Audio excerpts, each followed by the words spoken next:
pastāstīšu, kādas tad šobrīd ir tās modes lietas, par ko tiek runāts un kas varētu būt jums aktuāli.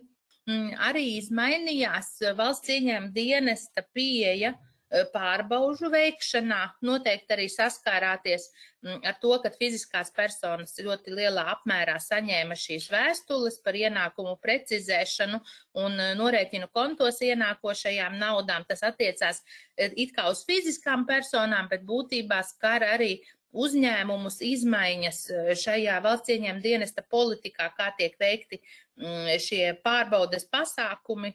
Lūdzu šo aizdevumu atmaksu neuztveriet kā tādu formālu naudas skaitīšanu uz vienu, uz otru pusi.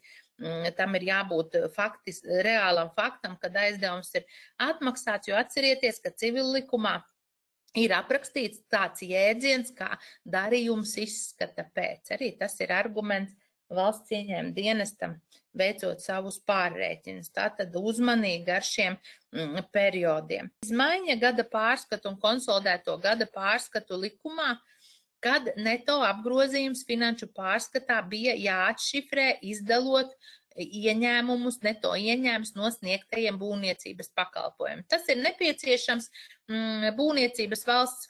Ja mums pamatlīdzekļi ir jāvērtē uz augšu, tad visdrīzāk visu izdarām pareizi, jo mēs grāmatojam pamatlīdzekļa vērtības pieaugumu un pašu kapitālā ilgtermiņa ieguldījumu pārvērtēšanas rezervi, bet ja mums ir nepieciešams kādu pamatlīdzekli novērtēt uz leju, respektīvi samazināt viņa bilances vērtību, tad nereti iegrāmatojam debetā izdevumus, bet kreditā pamatlīdzekļu kontu. Un tas nav ļoti laba kultūra, patiesībā tā ir slikta tāda prakse, jo